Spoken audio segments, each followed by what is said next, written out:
Welcome back to Model Maker Dave's workshop, and this video is an update for the GR1. Finally got round to finishing off the build now.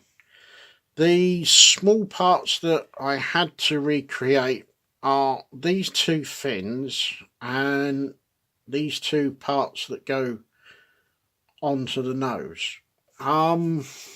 These are okay. They came out really well.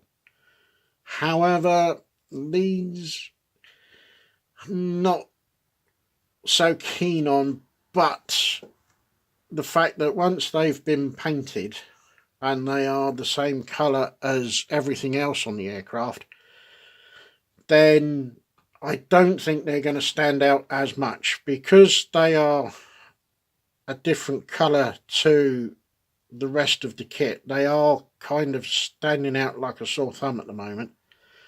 But I think once the primer's gone on, which will be the grey Vallejo Model Air primer, I think once excuse me, once that's gone over all of it, the fact that these are now standing out quite badly they will just hopefully melt into the same colour as the rest of the aircraft.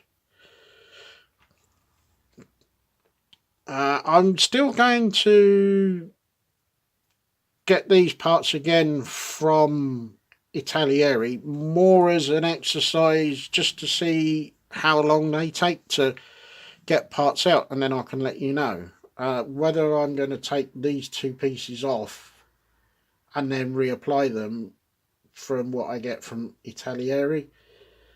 I don't know.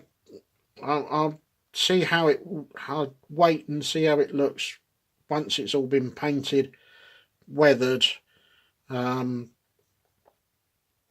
fact that they are a little bit not as good as the original injection molded parts possibly will work in my favour, because it will give them that kind of used and abused, well, not used and abused, but they've been got at by the weather and small bits of dust and dirt in the air as it's been flying, and has given it some damage, I think, is probably the better word that I'm looking for.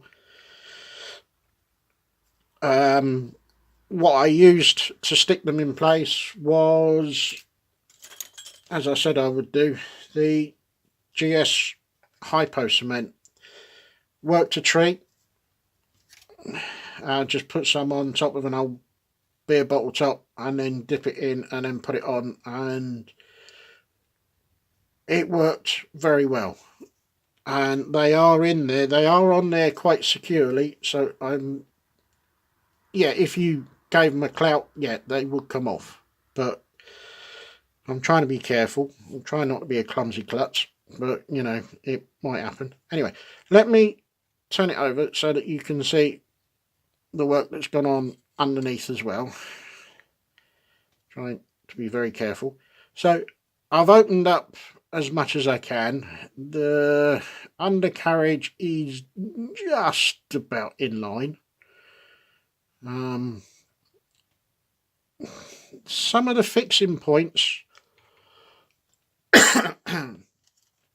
on the kit have not really been well defined, and that can be said for these small fins on the tail fin, these aerials, I presume, and not really sure what they are, but they could be some form of pitot tube. I don't know.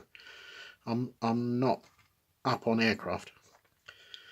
But the locating points for these 6 items have just been very small marks on excuse me, on the kit itself, and it's the same underneath. For the undercarriage, there are some parts that you just got to look very carefully about where they're going to go. So if you get one of these, definitely build the whole kit before you even think about going anywhere near a pot of paint, because once you've painted over this, those ghost lines as to where these small parts go will disappear very quickly. So the next thing for this now is for me to get the spray booth set up and put it in for spraying. Then I will do the weapons separately over the top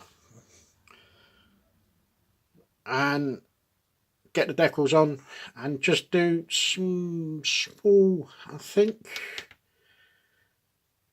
before I do the top coat, I think around these intakes and maybe along the leading edge, I might just put a small amount of gunmetal, and then over the top of that a small amount of hairspray or something, because then when I go over it with the top coat, I can then just gently weather these back just to give it the weathered look, the slight air damage from small particles of dirt and dust of it racing through the air. Maybe the same again around here as well. That's where I'm going with this one. So I think for now I'm going to say thank you very much for watching. If you haven't done so, then please subscribe, and I will see you in the next one.